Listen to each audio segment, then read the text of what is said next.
기능을 가지고 통일 사회의 방향을 제시하는 창을 만들고 싶어요. 창을 하나 만들고 싶어요. 탈북민 사회에 아직 이런 신앙적인 관점을 가지고 이 사회 문제를 이렇게 논하고 이렇게 해주는, 밝혀주는 방향을 제시하는 그런 창이 없어요, 아직. 물론 각 유튜버들이 정치적인 어떤 이게 사회적인 어떤 그런 마인드를 가지고 하지만 신앙적인 어떤 이 마인드를 가지고 사회 문제를 해석하고 하나님의 방향과 이런 것들을 제시하는 그런 창이 없다는 거예요.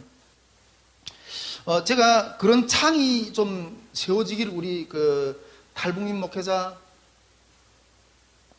연합회 가운데 늘 바랬어요. 우린 북기총이라든가 북목연이라든가 이런 탈북민 목회자 연합회 이런 이 단체들이 있잖아요. 어제는 그 단체들이 생긴 지 어제는 20년 가까이 돼요. 그런데 아직 이런 한국에 들어온 탈북민 사회라든가 통일 사회에 대해서 이게 구체적으로 뭔가 어떤 문제를 제시할 때 목회자들이 그 사회 문제를 어떻게 우리는 해결해야 됩니다. 이렇게 대표적으로 목소리를 내는 창이 아직 없다는 거예요. 그런 탈북민 목회자들도 그런 창을 아직 못 해내고 있다는 거죠. 그래서 제가 우리라도 그 역할을 해야 되겠다. 우리라도 그런 역할을 좀 해야 되겠다. 이런 생각을 좀 가지고 있습니다. 실례로 어떤 문제를 이렇게 논해 볼 수 있는가 하면 요즘에 이재명 정권이 들어서면서 이 통일부 장관이 이 정동영 이 통일부 장관이죠. 이 정동영이 통일부 장관이 되면서 이 탈북민 사이에 불러온 논란이 하나 있어요. 그 논란이 어떤 논란인가 하면 한국에 들어와 있는 이 탈북민들이 호칭을 탈북민이라고 할 건가 아니면 북향민이라 하는 것이 좋은가 탈북민이라고 하는 것이 좋은가 할 것인가 하는 어떤 그런 문제가 우리 지금 이 탈북민 사회에 아주 핫 이슈로 막 이렇게 떠오르고 있어요. 전에 제가 다니던 이 탈북민 목회자 연합회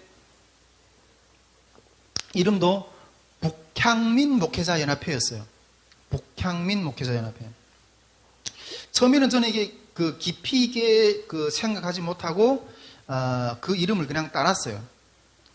근데 여러분, 이 탈북민이 좋습니까? 북향민이 좋습니까? 네. 우리 형님 탈북민 입장에서 탈북민이 좋다 이렇게 말씀을. 저는 저도 이 탈북민이라는 호칭이 우리에게 잘 어울리는 호칭이다 이렇게 생각합니다. 여러분, 이 탈북민이라는 호칭에는 탈북민들이 정체성이 담겨져 있어요. 여러분, 이 탈북민이라는 이름 안에는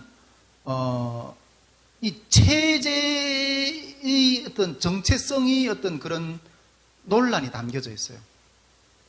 이 탈북민이라는 이름 안에는 탈북민들은 원래 북한에 살던 사람이잖아요.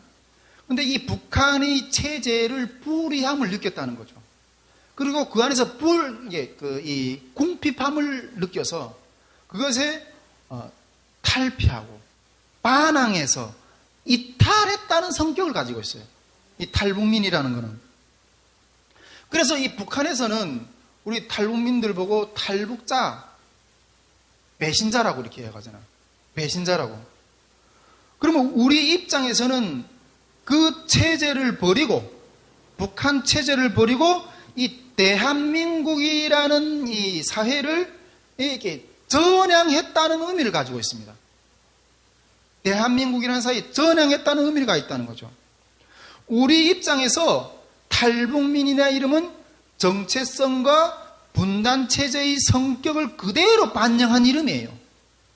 할렐루야?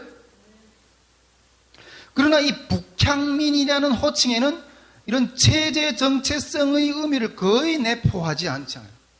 북향민이라는 이 체제의 정체성, 분단체제의 정체성에 대한 이런 의미를 거의 내포하지 않는다는 거죠. 그러나 이렇게 북향민이라고 이렇게 바꾼다 이런 생각으로 가는 것은 이런 시도는 역사의 아픔, 흔적을 지우고 우리와 또 한반도가 가야 할 방향을 모호하게 하는 최종적인 결과를 낳을 수가 있다는 거죠. 왜 한반도가 두 체제로 대립되었는가? 저는 이 부분을 어릴 적부터 고민했던 부분들이에요. 북한에서 우리는 모범 치안대 가족이라고 혜택을 제대로 못 받으며 살았거든요. 왜 나는 이런 신분으로 살아야 되느냐? 그 이데올로기 역사까지 이 시간에 풀려면 시간이 없어요. 이처럼 여러분, 이 탈북민 사회, 이 통일 사회는 이런 각양각색의 우리가 논란이 되는 그런 문제들이 상당히 많이 통일 사회를, 새로운 사회를 걸어갈 때 많이 제기될 거라는 거예요. 이렇게 논란이 되는 문제들을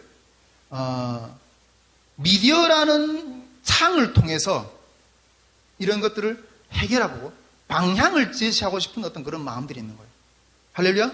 이 미디어는 이 사회적으로 엄청난 어떤 영향력을 끼치는 거예요.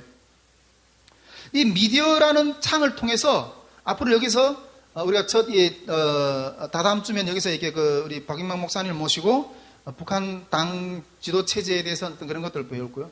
이런 걸 시도하긴 하지만은 계속 여기서 어떤 이런 사회적 문제를 가지고 양쪽 견해를 가진 패널들이 앉아서 이렇게 서로 토론하는 이런 토론 무대를 여기서 계속 앞으로 계속 그런 것들을 이렇게 하려고 하는 꿈들을 가지고 있어요. 그런 시대의 통일 시대의 이 창 이런 토론장을 여기서 그래서 이렇게 미디어를 통해서 많은 사람들이 공유될 수 있도록 그런 생각들이 이 모든 진영의 논리들이 여기서 서로 부딪힐 거예요.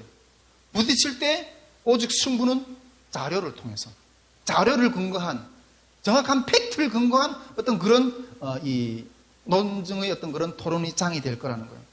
모든 진영의 승부수는 자료를 가지고 승부를 봐야 될 거예요. 이런 토론장에서 무엇이 진실하고 옳은 길이고 유익한 것인가 하는 것이 드러나는 무대가 될 것이고, 그리고 또 그 무대는 서로가 오해했던 생각, 다른 생각들이 대화로서 화합하고 혼돈한 사회를 방향을 찾아가는 그런 무대의 역할을 이 미디어 사역을 통해서 하려고 하는 그런 이 비전이 있는 거죠. 특히 이런 문제들을 신앙적인 관점에서 우리는 어떻게 조명을 해야 되는가 하는 거예요. 신앙적인 관점에서. 근데 아직 이런 관점에서 통일시대를 이렇게 창을 열어가는 어떤 그런 매체는 아직 없다는 거죠. 예. 저는, 그래서, 이런 사역을 이루기 위해서는, 아까도 우리 스텝회의 때 나눴지만은 이게 그 전략회의 때 이제 11월 말이나 12월 한 초나 그렇게 이렇게 예상을 하고 있는데 그 전략회의 때 이런 것들을 서로 나누면서 같이 이런 우리 선교회가 앞으로 주님앞에 꿈꾸는 어떤 그런 사역을 좀 더 구체적으로 이렇게 준비를 하려고 하는 어떤 그런 이 마음들 서로 좀 나누게 될 거예요. 근데 이런 사역들을 이루려면 또 이런 미디어 팀의 어떤 팀 구성이 필요하거든요. 여기에는 또 연구팀도 필요하고 또 촬영팀도 필요하고 제작팀도 필요할 거예요. 또 특히 이런 부분들은 엄청난 사료들을 많이 연구해야 되고 또 이런 부분들이기 때문에 이게 연구팀이 만일 우리들이 연구로 한계가 있다면 전문가들을 또 패널을 초대해가지고 서로 배우는 시간도 좀 가지고 이렇게 하면서 가려고 하는 어떤 그런 미디어 사역이 이게 통일시대에 상당히 큰 역할을 해낼 수 있는 어떤 그런 부분들을 우리 또 선교회가 또한 이 신앙의 영역뿐 아니라 이 사회의 영역에 있어도 통일시대를 이끌어가는 그런 역할을 감당하기를 원하는 어떤 그런 마음을 가지고 좀 이렇게 기도하고 있는 거죠.